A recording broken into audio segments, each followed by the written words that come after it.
I froze halfway up the stairs. My husband's voice carried from the bedroom, firm and steady. The words sliced through me. She's just a free maid, nothing more. My heart pounded. The laundry basket trembled in my hands. For 4 years I'd climbed these stairs hundreds of times, carrying his meals, his medications, his hopes for recovery. But when I reached the doorway, the sight waiting for me nearly made my knees buckle. Mark was standing. Not leaning. Not struggling. Standing tall beside the bed, phone pressed to his ear, laughing at something the person on the other end said. His legs, the same legs I'd massaged every night, praying for feeling to return, held his weight perfectly. "Don't worry, babe," he continued, his back still to me. "She has no clue. 4 more years of this and I'll have everything locked up tight. Then we can finally be together." The laundry basket slipped from my numb fingers. Clean clothes scattered across the hallway floor like fallen snow. But I didn't move. I couldn't breathe. I couldn't think. My husband of 8 years, the man I'd sacrificed my career for, my dreams for, my entire life for, had been lying to me. And I was about to make sure he paid for every single day of it. Before we continue, please write in the comment which country you are watching this video. We love knowing where our global family is tuning in from. And if this is your first time on this channel, please subscribe. Your support helps us bring even more epic revenge tales of life. Enjoy listening. "Emily, the physical therapy appointment is at 2. Don't be late." Mark's voice cut through the morning air as I stood at the kitchen counter, preparing his breakfast. Same routine. Same tone. Same reminder that nothing I did was ever quite good enough. "I know," I said quietly, arranging his pills beside the plate. "I have it written down. And remember to ask about the new exercises. The ones for spinal cord recovery." I nodded, though he couldn't see me from his position in the living room. 4 years of this. 4 years of carrying him, caring for him, hoping for him. My back ached from lifting him in and out of the wheelchair. My hands were cracked from washing his laundry, cleaning his messes, managing his life. The woman I used to be felt like a ghost. Emily Carter, marketing director. Emily Carter, who dreamed of traveling the world. Emily Carter, who once laughed until her stomach hurt. That woman died the day Mark's car hit black ice and wrapped around a tree. "Don't just stand there," he called. "Bring it here." I carried his breakfast to the living room, setting the tray on the table beside his wheelchair. He didn't look at me. Never looked at me anymore. Just stared at the television, chewing mechanically. "Your mother called," I said. "She wants to come visit this weekend." Mark's jaw tightened. "What did you tell her?" "That I'd ask you first." "Good. Tell her yes. And make sure the house is spotless. You know how she gets." I knew exactly how Suzanne Carter got. She'd sweep through our home like a hurricane, pointing out every dust speck, every wrinkle in the curtains, every way I was failing her son. Then she'd pull me aside for one of her talks. "Mark needs you, Emily.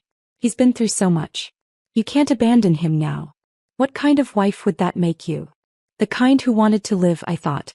But I never said it out loud. "I'll take care of it," I said instead. Mark finally looked at me. His eyes, once warm and loving, now held nothing but contempt. "You better." "And Emily?" "Yes. Wear something decent when she comes. You've been letting yourself go." The words hit like a slap. I glanced down at my worn jeans and faded t-shirt. When had I last bought new clothes? When had I last looked in a mirror and cared what I saw? "I'll find something nice," I whispered. He turned back to the television. Dismissed. As always. I retreated to the kitchen and gripped the counter until my knuckles went white. The woman in the reflection of the window looked hollow. Tired. Defeated. But not dead. Not yet. My phone buzzed. A text from Lily, my childhood best friend and the only person who still remembered the woman I used to be. "Coffee later? You sound stressed in your messages." I typed back quickly before I could change my mind. "Yes. I need to get out of here." The coffee shop felt like another world. People laughed and talked about normal things. Work deadlines, weekend plans, movies they'd seen. I sat across from Lily, my hands wrapped around a mug of coffee that had gone cold 20 minutes ago. You look exhausted," Lily said, her voice gentle but concerned. "When's the last time you did something for yourself?" I tried to remember. "I don't know. It's hard to leave him alone for long." "What about respite care? Or asking Suzanne to help?" A bitter laugh escaped me. She helps by telling me everything I'm doing wrong. And respite care costs money we don't have. Mark controlled our finances completely now. Every penny accounted for. Every expense questioned. I got an allowance for groceries and household items. Everything else required his permission. This isn't healthy, Emily. For either of you. He needs me. The words came automatically, programmed after years of Suzanne's guilt trips. What about what you need? The question hung in the air. When had I stopped thinking about what I needed? I made vows, Lily. In sickness and in health. Vows work both ways. Is he honoring his commitment to love and cherish you? I thought about that morning's interaction. The constant criticism. The way he looked at me like I was nothing more than an inconvenience. It's hard for him, I said weakly. He's lost so much. Lily reached across the table and covered my hand with hers. You've lost things too. Your career, your dreams, yourself. That matters too. Tears pricked my eyes. I blinked them back quickly. Crying was a luxury I couldn't afford. Mark hated when I cried. I should go, I said, checking my watch. He'll need his afternoon medication soon. Emily, wait. Lily's grip tightened on my hand. Promise me something. If things get worse, if you need help, you'll call me. Day or night. I nodded, though we both knew I wouldn't. I'd been drowning for so long, I'd forgotten how to reach for a lifeline. But as I drove home, Lily's words echoed in my mind. What about what you need? I was still thinking about it when I pulled into the driveway and saw Suzanne's car parked outside. She'd arrived early. Of course. Through the living room window, I could see her animated gestures as she talked to Mark. Her hands flew through the air, her mouth moving rapidly. Mark nodded along, occasionally glancing toward the door. They were talking about me. I could feel it. I sat in the car for another minute, gathering strength. Then I grabbed my purse and walked inside, putting on the smile I'd perfected over 4 years of practice. Suzanne. You're early. What a nice surprise. Mark's mother turned toward me, her sharp eyes taking inventory. Emily, dear. You look tired. Are you taking care of yourself? The question sounded caring, but I heard the subtext. Are you taking care of my son properly? I'm fine, I said. Just busy with Mark's appointments and therapy. Of course. Such a devoted wife. She smiled, but it didn't reach her eyes. Mark was just telling me how much he appreciates everything you do. I looked at Mark. He stared at the television, his jaw set in that familiar line of irritation. Can I get you some tea? I offered. That would be lovely. And Emily? We need to talk about Mark's long-term care plan. My stomach dropped. Long-term care plan. That sounded ominous. In the kitchen, I fumbled with the kettle, my hands shaking slightly. Through the thin walls, I could hear Suzanne and Mark talking in low voices. I caught fragments. Not sustainable. Other options. What's best for you? The kettle whistled, sharp and urgent. I poured the tea with mechanical precision, my mind racing. What were they planning? When I returned with the tea tray, Suzanne had moved to the chair beside Mark's wheelchair. They look like conspirators. Sit down, dear, Suzanne said, patting the couch across from them. We have something important to discuss. I perched on the edge of the cushion, every muscle tense. Emily, Suzanne began, we've been thinking about Mark's future. His needs are only going to increase as time goes on. His needs are fine, I said quickly. I can handle. Of course you can, dear. But should you have to? You're still young. You could remarry, have children, build a new life. The words hit like ice water. I don't want a new life. I want this one. With Mark. Mark finally looked at me, and for a split second I thought I saw something flicker in his eyes. Guilt? Regret? But it vanished so quickly I might have imagined it. There are excellent care facilities, Suzanne continued. Places where Mark would get professional help around the clock. Facilities. My voice cracked. You want to put him in a home? I want what's best for my son, Suzanne said sharply. And right now that might not be struggling at home with limited resources. Limited resources. Limited wife. Limited everything. We're managing fine, I insisted. Suzanne's smile was patronizing. Are you, dear? Mark mentioned you've been crying a lot lately. That you seem overwhelmed. I stared at Mark. When had he seen me cry? I always waited until I was alone, usually in the shower where the water could hide my tears. "I'm not overwhelmed," I said. "Of course not," Suzanne soothed. "But think about it, Emily. Really think. Would Mark be happier with professional care? Would you be happier with the freedom to rebuild your life?" The conversation continued for another hour, but I barely heard it. All I could think about was Mark watching me, cataloging my moments of weakness, reporting back to his mother like I was some failing employee. After Suzanne left, the house fell into heavy silence. Mark had retreated to his bedroom for his afternoon nap. I stood in the kitchen mechanically washing the teacups, my mind spinning. You could remarry, have children, build a new life. The words should have felt like an escape route. Instead they felt like a betrayal. Of my vows. Of the love we used to share. Of the man Mark used to be before the accident stole pieces of both of us. I dried the last cup and put it away. Tomorrow I would call about respite care options. Maybe if I could get a few hours away each week I could think more clearly. Maybe I could remember who Emily Carter used to be. But tonight I would make Mark's favorite dinner and pretend Suzanne's words hadn't cut straight through me. I would be the devoted wife even if it was killing me slowly. Even if, sometimes, I wondered if that was exactly what they wanted. The house felt different that Thursday afternoon. Quieter than usual. Mark had been unusually pleasant at lunch, almost chatty. He'd even thanked me for the sandwich, which hadn't happened in months.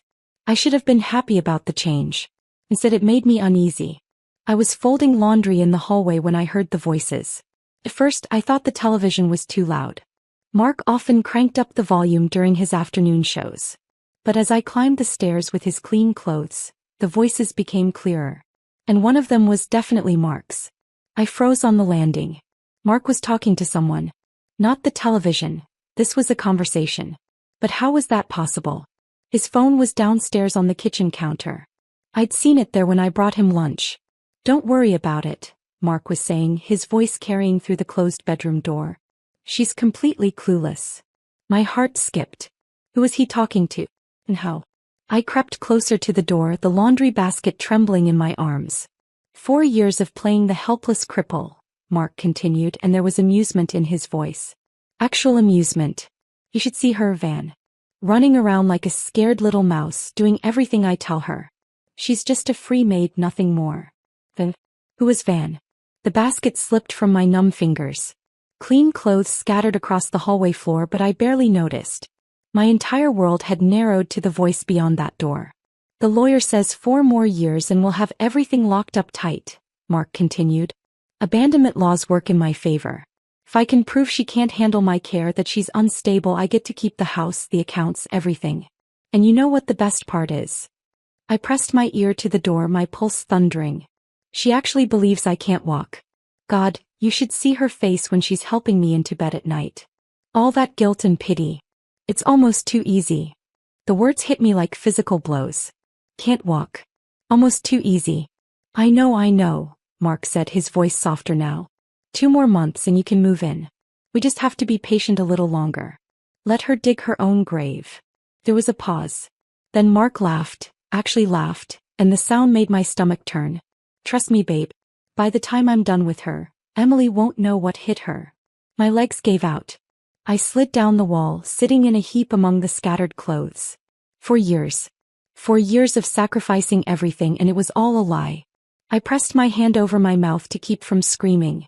Mark was talking again, but the words sounded far away, like I was hearing them through water. Something about timelines and legal procedures and making sure I looked unstable. "He's just a free maid." The phrase played on repeat in my head. A free maid. 4 years of my life, and that's all I was to him. I don't know how long I sat there. Eventually Mark's voice stopped. I heard movement in the room, footsteps. Footsteps. Panic shot through me. I scrambled to gather the clothes, shoving them back into the basket with shaking hands. By the time I heard the doorknob turn, I was standing again, trying to look normal. The door opened. Mark appeared in his wheelchair, looking perfectly composed. "Emily, what are you doing up here?" His voice was back to that familiar tone, tired, slightly irritated. The voice of a man who couldn't use his legs. "Bringing your laundry," I managed. My voice sounded strange to my own ears. He studied my face. "You look pale. Are you feeling okay?" "I'm fine. Just tired." "Maybe you should rest. I can manage on my own for a while."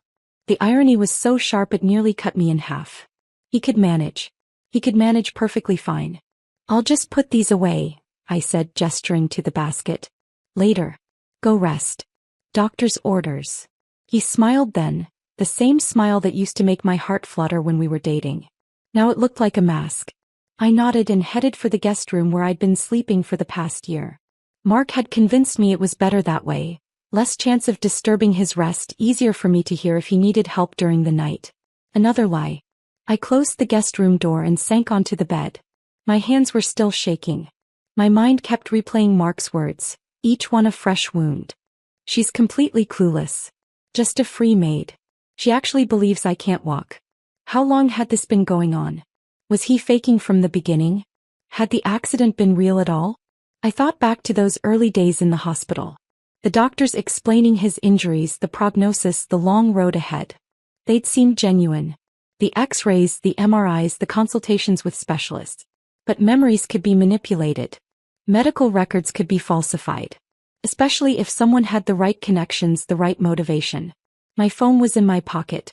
With trembling fingers I pulled it out and texted Lily. Can you come over? Emergency. Her response came back immediately. On my way. I stared at the ceiling and tried to process the magnitude of what I'd discovered. My husband was not paralyzed. He was planning to divorce me and take everything. And there was someone else. Vanessa. Had to be Vanessa Moore, the physical therapist who'd worked with Mark in the early days. She'd been so attentive, so caring. I'd actually been grateful for her dedication. Another piece fell into place. The phone calls that came when I was out running errands. The way Mark's mood would improve after certain appointments. The mysterious improvement in his attitude on days when Vanessa was scheduled to visit. She'd stopped coming about a year ago. Mark had said he'd progressed as far as he could with her methods. But what if she'd never really stopped coming? What if they'd just gotten better at hiding it? A sound from downstairs broke through my thoughts. The front door opening and closing. Mark calling out. Emily. Lily's here. I heard their voices in the living room, Lily's bright greeting, Mark's charming response. He'd always been good with my friends. They all thought he was such a devoted husband, bearing his disability with grace and humor. If only they knew. I splashed cold water on my face and went downstairs. Lily was perched on the edge of the couch, her purse clutched in her lap. She took one look at me and her face changed.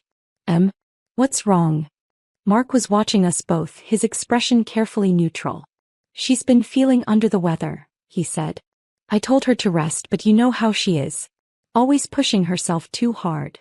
The concern in his voice was perfect. If I hadn't heard what I'd heard upstairs, I would have believed it completely. Maybe some fresh air would help, Lily suggested. We could take a walk around the block. Great idea, Mark said. I'll be fine here. Take your time. He wanted us gone. Of course he did. Probably had another call to make. Let me get my jacket, I said. Outside, Lily waited until we were well away from the house before stopping and grabbing my arm. Emily, what happened? You look like you've seen a ghost. I looked back at our house. The house I'd thought of as home for 8 years. The house where I'd sacrificed my dreams to care for a man who saw me as nothing more than hired help. I need to tell you something, I said. But you have to promise me you won't think I'm losing my mind. Lily's grip tightened on my arm. I promise. So I told her. Everything. The conversation I'd overheard, the implications, the betrayal that went deeper than I'd thought possible. When I finished, Lily was quiet for a long moment. Then she said the words I needed to hear. We're going to destroy him. Lily's living room had been transformed into a command center. Files spread across her coffee table, a laptop open beside stacks of printed documents, 2 cell phones charging on the side table. For 3 weeks, we'd been building a case against my husband that would leave him with nothing. The private investigator's report came in, Lily said, sliding a manila folder across to me. You're not going to like it. I opened the folder and immediately understood her warning. Photographs fell out. Mark and Vanessa at restaurants, at a motel, walking hand in hand through a park. In every single photo, Mark was upright, moving normally, looking nothing like a man who'd been paralyzed for 4 years. How long? I asked. Based on the dates, at least 18 months. But Tony thinks it goes back further. The motel clerk remembers them from 2 years ago. 2 years. While I was giving up sleep to care for him, massaging his legs, helping him with the most basic daily tasks, he was meeting another woman at cheap motels. There's more, Lily continued. She opened the laptop and pulled up a bank statement. Remember how you mentioned he controls all the finances? I nodded. Mark had convinced me it was easier that way. One person managing everything, less chance for mistakes. He's been moving money, Emily. Large amounts, regularly. Look at this. The screen showed transfers I'd never seen before. Money going from our joint accounts to accounts I didn't recognize. Tens of thousands of dollars, moved over the course of 3 years. Where is it going? Offshore accounts. Swiss banks. Places where it would be very hard for you to claim it in a divorce. My stomach dropped. He's been planning this for years. It gets worse. Lily pulled up another document. I had a friend run a check on the medical records from his accident. The ones from his follow-up appointments don't match what his doctors originally recommended. What do you mean? His neurologist suggested he continue physical therapy and try some experimental treatments. But according to the insurance records, Mark declined most of them. He specifically requested to be classified as having a permanent disability. The pieces were falling into place, creating a picture so ugly I could barely look at it. He planned this from the beginning, I whispered. It looks that way. The question now is, what are we going to do about it?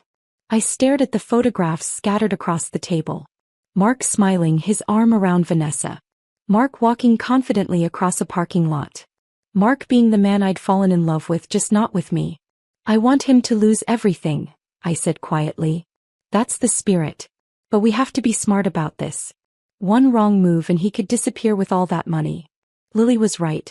Mark was clearly intelligent, manipulative, and had been planning this for years.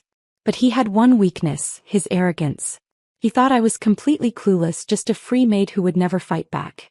It was time to prove him wrong. What's the plan? I asked. Lily smiled. It wasn't a nice smile. First, we document everything. Every lie, every manipulation, every penny he's stolen. Then we wait for the perfect moment to spring the trap. How will we know when that is? Trust me, men like Mark always overreach. They get confident, sloppy. When he does, we'll be ready. Over the next hour, we refined our strategy. Lily had contacts, lawyers, investigators, people who knew how to handle men like Mark. I would continue playing the devoted wife while secretly gathering evidence. The hardest part was going home and pretending nothing had changed.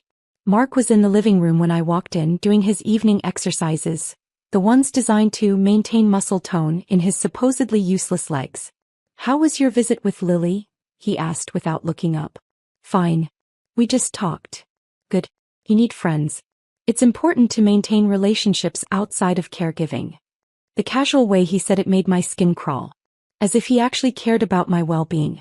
As if he wasn't the reason I'd isolated myself from everyone I used to know. Mark, I said carefully, I've been thinking about what your mother said. About care facilities. He stopped exercising and looked at me. What about them? Maybe she's right. Maybe you'd be happier somewhere with professional staff.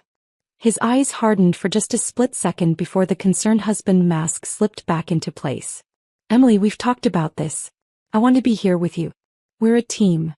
I know, but I worry I'm not giving you the best care. Someone with proper training might. I don't want anyone else taking care of me.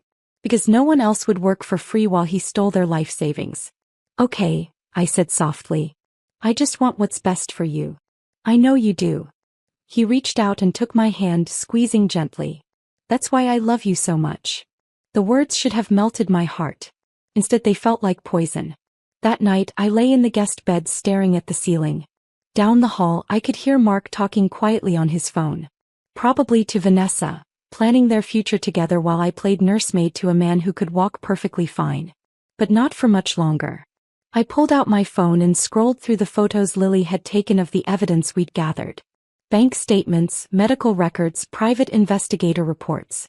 Mark thought he was so clever, but he'd left a trail a mile wide.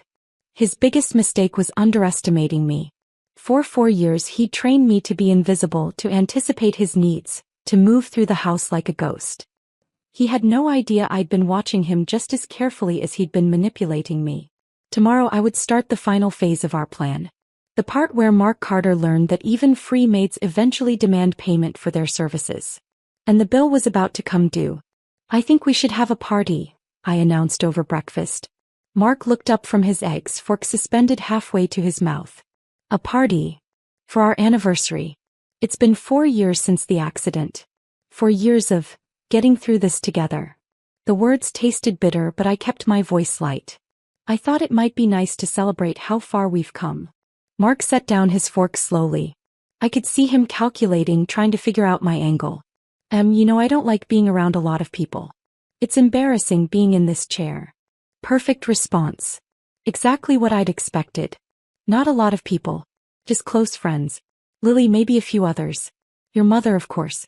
People who care about us. "I don't know. Please, Mark. I've been feeling so isolated lately. It would mean a lot to me." I let my voice break just slightly on the last words. Mark's expression softened, not because he cared about my feelings, but because a sad, isolated wife fit perfectly into his narrative of my mental instability. "Okay," he said finally. "If it's important to you. But keep it small. Of course. Maybe Saturday afternoon? I could make your favorite foods." "That sounds nice."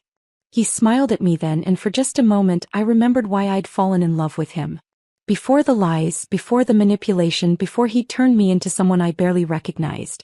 The memory hurt more than his betrayal. After breakfast I called Lily. "It's happening," I said simply.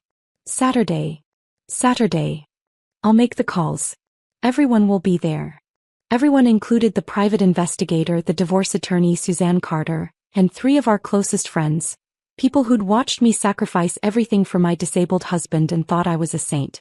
They were about to learn the truth. The week passed in a blur of preparation. I cleaned the house obsessively, cooked Mark's favorite dishes, arranged flowers. To anyone watching, I looked like a devoted wife planning a celebration of their marriage's survival through hardship. Mark grew more relaxed as the week progressed. I caught him on the phone several times, voice low and intimate. Once I heard him laugh and say, "Just a few more months, babe. Then we're free." Free. The word made my chest ache, but not for the reason Mark thought. Saturday morning arrived, gray and drizzly. Perfect weather for what was coming. I was in the kitchen putting finishing touches on the food when I heard a car in the driveway. Through the window I saw Suzanne getting out of her sedan, pulling a covered dish from the back seat. "Your mother's here," I called to Mark. "Great. Can you help me get positioned in the living room? I want to be in the chair by the window." I helped him transfer from his wheelchair to the living room chair, a production that involved me supporting most of his weight while he made pained sounds and gripped my shoulders. His performance was flawless. If I hadn't known better, I would have believed he was genuinely struggling. Suzanne bustled in with her usual energy, kissing Mark's cheek and studying me with sharp eyes. "Emily, you look tired. Are you taking your vitamins?" "I'm fine, Suzanne. Thank you for coming." "Of course. Though I have to say I'm surprised you wanted to celebrate this anniversary." She gestured vaguely at Mark's legs as if his disability was something too delicate to name directly. "It's important to acknowledge what we've been through," I said. "How we've grown." More guests arrived over the next hour. Lily came with the divorce attorney, introduced as her friend Sarah. The private investigator arrived as a neighbor who'd stopped by with a casserole. Our friends Tom and Janet brought wine and sympathetic smiles.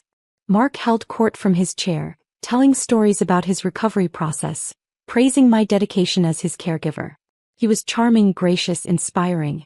Our guests hung on his every word. "Emily's been incredible," he said, reaching for my hand. "I don't know what I would have done without her." Janet dabbed at her eyes. "You two are such an inspiration. The way you've faced this challenge together." "Emily's sacrificed so much," Suzanne added. "Her career, her social life. Everything for Mark." "I haven't sacrificed anything," I said quietly. "I've just been doing what any wife would do." Mark squeezed my hand. "See? This is why I love her so much." The words twisted in my stomach, but I smiled and squeezed back. Around 3 o'clock I excused myself to check on the food in the kitchen. Lily followed me. "How are you holding up?" she whispered. "I feel sick," I admitted. Listening to him lie to everyone's faces. "It's almost over. Just a little longer. Are you sure the timing will work?" Tony confirmed it this morning. Vanessa's coming at 4:30. She thinks Mark will be alone. He told her you were going to your sister's for the weekend. My sister lived 3 states away. I hadn't seen her in 2 years. And the recording equipment? Already in place. Everything's going to be captured. I nodded and took a deep breath. 1 more hour of playing the devoted wife. Then Mark would learn what it felt like to have your entire world crumble in front of people you cared about. We returned to the living room where Mark was telling Tom about his latest physical therapy session. Complete fiction since he'd stopped going months ago. The progress is slow, Mark was saying, but the doctors say there's still hope. Emily never gives up on me. I felt everyone's eyes on me, warm with admiration for my dedication. If only they knew. At 4:20 I stood up and stretched. I should start cleaning up the kitchen. Let me help, Janet offered. No, please. Stay with Mark. I'll just be a few minutes. I went to the kitchen and waited. Through the window I could see a silver sedan pulling into the driveway. Vanessa right on time. My heart hammered as I heard her key in the front door, the key Mark had obviously given her. There was a moment of silence from the living room, then Mark's voice, loud and panicked. Vanessa? What are you doing here? You said Emily was gone for the weekend, came her confused response. What are all these cars? Oh my God. I walked back into the living room just as Vanessa appeared in the doorway. She was beautiful, tall, blonde, confident. Everything I used to be before 4 years of being Mark's free maid had worn me down. She froze when she saw the room full of people. Mark sat in his chair, face white as paper. I'm sorry, Vanessa stammered. I didn't realize you had company. I should go. Wait, I said calmly. Don't leave on our account. Mark, aren't you going to introduce us to your friend? Everyone was staring now. Suzanne looked confused. Our friends exchanged glances. Lily sat perfectly still, her phone in her lap, recording everything. This is Vanessa, Mark said, his voice strained. My physical therapist. From before. Former physical therapist, Vanessa corrected quickly. I was just dropping off some old equipment. What equipment? I asked pleasantly. Equipment for. She was floundering. Good. It's interesting that you have a key to our house, I continued. For a former physical therapist. The room was dead silent now. Everyone could feel the tension, but they didn't understand it yet. Mark was gripping the arms of his chair. Emily, maybe we should discuss this privately. Oh, I think our guests would find this conversation very educational, I said. Especially since we're celebrating how far you've come in your recovery. I walked over to Mark's chair and stood behind it, my hands on the back like a supportive wife. Tell me, Vanessa, I said, in your professional opinion, how would you rate Mark's progress? His mobility specifically. I'm not sure what you mean. Well, when you worked with him, he was completely paralyzed from the waist down, correct? Unable to walk, stand, or support his own weight. Vanessa's eyes darted to Mark, then back to me. That was the initial diagnosis, yes. And in your expert opinion, would a man with that level of spinal cord damage ever be able to walk again? Even after 4 years? The question hung in the air like a blade. Mark was breathing hard now, his knuckles white against the chair arms. Recovery varies, Vanessa said weakly. Sometimes there can be unexpected improvements. Unexpected improvements, I repeated. Like being able to stand up and walk across a room? Maybe even walk to a motel? Suzanne gasped. Janet's wine glass slipped from her fingers, shattering on the hardwood floor. Emily, Mark said, his voice sharp with warning. What are you doing? I'm asking questions, darling. The same questions I should have asked 4 years ago. I looked around the room at our guests' shocked faces. See, I made an interesting discovery recently. Would you all like to hear about it? No one answered, but no one left either. They were frozen, waiting for the bomb to drop. 3 weeks ago I was bringing Mark his laundry when I heard voices upstairs. Mark's voice specifically. He was having quite an animated conversation with someone on the phone. I paused, letting the implications sink in. The interesting thing was, when I reached his bedroom door, I could see him through the crack. Mark's face had gone gray. Emily, stop. He was standing, I continued, my voice growing stronger. Not leaning, not struggling. Standing perfectly upright beside his bed, laughing into his phone about his free maid, who was too stupid to figure out he'd been lying for 4 years. The silence was deafening. Suzanne's hand was pressed to her mouth. Tom and Janet stared at Mark like they'd never seen him before. "That's impossible," Suzanne whispered. The doctor said a lot of things," I interrupted. But Mark declined most of the treatments they recommended. He specifically requested to be classified as permanently disabled. I looked down at my husband, who was now pressed back in his chair like he was trying to disappear. "Isn't that right, Mark?" "You're having some kind of breakdown," Mark said, but his voice was shaky. "The stress of caring for me, it's been too much. You're imagining things." I laughed, and the sound was sharp enough to cut glass. "Am I imagining the bank statements showing you've moved over $200,000 to offshore accounts? Am I imagining the motel receipts? The restaurant bills? The photographs?" I nodded to Lily, who stood and pulled a manila folder from her purse. She handed it to Suzanne. "Go ahead," I said. "Look at them." Suzanne opened the folder with trembling hands. The first photograph showed Mark and Vanessa walking hand in hand through a park. Mark was upright, moving normally, smiling. Suzanne's face crumpled. "Mark? What is this?" "Mom, I can explain." "Can you?" I asked. "Can you explain why you've been meeting with Vanessa for over 2 years? Can you explain why you've been walking around perfectly fine while I've been sleeping on a cot in the guest room, afraid to leave you alone for more than an hour?" More photographs were being passed around now. Mark at restaurants. Mark getting into cars. Mark being the man I'd fallen in love with, just not with me. "4 years," I said, my voice breaking despite my efforts to stay calm. 4 years of my life. I gave up my career, my friends, my dreams.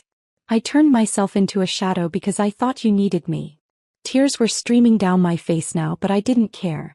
Let them see what their beloved Mark had done to me. "But you never needed me, did you?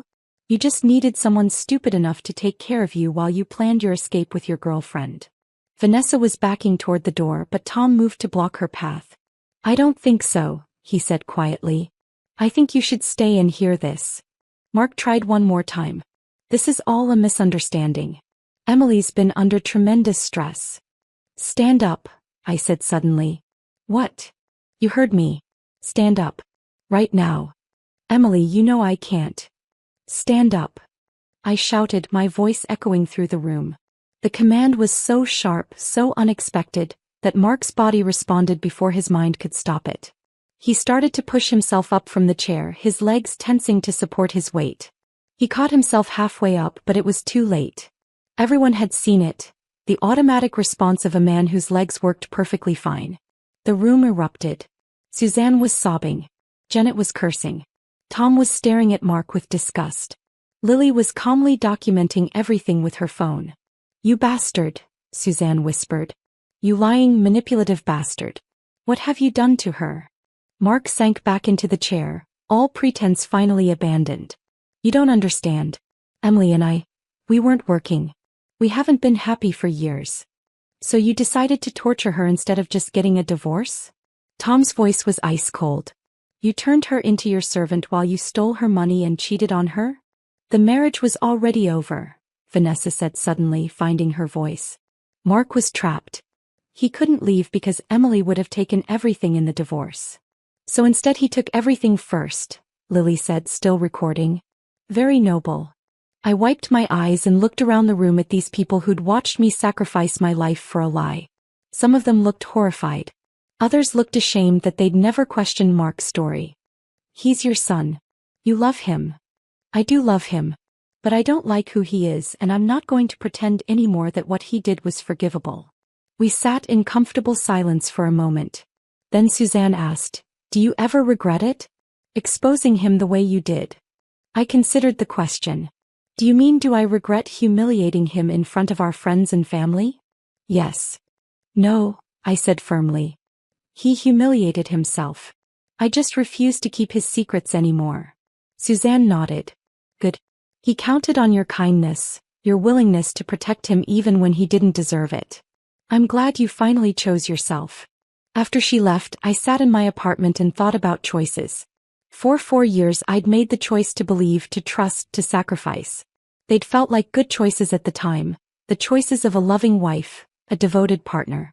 But they'd also been the choices of a woman who'd been taught that her value came from what she could do for others, not from who she was. Now I made different choices. I chose work that fulfilled me, friends who saw me as an equal, a space that reflected my personality. Small choices, daily choices, that added up to a life that was authentically mine. My phone rang again. The caller ID showed a number I didn't recognize. Emily Carter Consulting, I answered. Miss Carter? This is Rebecca Martinez from the State Attorney General's office. We're investigating a case of financial elder abuse, and your name came up as someone who might be able to help us understand the victim's mindset. Of course. How can I help? The victim is an 84-year-old woman whose grandson convinced her he was disabled and needed her to manage his finances. She gave him over $300,000 before her neighbor got suspicious. My heart ached for this woman, another person who'd been punished for loving someone who didn't deserve it. When can we meet? I asked. After setting up the appointment, I walked to my window and looked out at the city. Somewhere out there was an elderly woman who'd been betrayed by someone she loved. Somewhere else was a man who thought he could prey on kindness without consequences. He was wrong. They were all wrong. I'd spent 4 years learning to be small, to be invisible, to be whatever someone else needed me to be.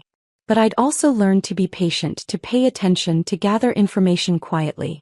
Mark had taught me to be a ghost. He just never realized that ghosts could haunt you. My laptop chimed with a new email. Another woman, another story of betrayal and manipulation. Another chance to help someone remember that they deserved better. I cracked my knuckles and started typing. Thank you for reaching out. The first thing you need to know is this: what happened to you was not your fault. The second thing you need to know is that it doesn't have to be the end of your story. Let's talk about how to write a better ending. Outside my window, the sun was shining. Inside my apartment, I was finally fully awake. And I had work to do. The courtroom was packed. In the front row sat 3 women who looked nervous but determined. Behind them, family members and friends who'd come to show support. In the back, a handful of reporters covering what had become known as the disability fraud ring trial. I sat in the witness section waiting to be called. Mark was at the defendant's table with his lawyer, looking older and smaller than I remembered. Prison had not been kind to him. The prosecution calls Emily Carter to the stand, the attorney announced. I walked to the witness box, raised my right hand and swore to tell the truth. After everything I'd been through, it was the easiest promise I'd ever made. Miss Carter, the prosecutor began, you were married to the defendant for 8 years, 4 of which he claimed to be paralyzed from a car accident. Can you tell the court how this affected your daily life? I looked out at the courtroom. He'd learned from his mistakes with me. But he'd also gotten more careless, Your Honor, I began. For 4 years I believed I was caring for a disabled man who needed my help to survive. I gave up my career, isolated myself from friends, and devoted every waking moment to his care. I slept on a cot in the guest room so I could hear if he needed help during the night. I bathed him, dressed him, lifted him in and out of wheelchairs and beds. I did this because I loved him and because I believed he had no one else. I paused, looking directly at Mark. What I didn't know was that he was walking perfectly fine whenever I left the house. That he was meeting another woman, stealing money from our accounts, and planning to have me declared mentally incompetent so he could take everything we'd built together. The prosecutor walked me through the timeline. The discovery, the investigation, the divorce. Then we moved on to what had happened after. After your divorce, did you have any contact with the defendant? No direct contact. But about a year later, I was contacted by Rebecca Martinez. I gestured to one of the women in the front row. She'd found my name online in connection with articles about spousal financial abuse. She was in a relationship with Mark and was beginning to suspect he wasn't as disabled as he claimed. What did you tell her? I told her to trust her instincts and document everything. I helped her contact a private investigator and a lawyer. When she was ready to confront him, I made sure she wasn't alone. The prosecutor nodded. I testified for 2 hours, detailing the emotional and financial abuse, the manipulation tactics, the way Mark preyed on women's compassion and used their love as a weapon against them.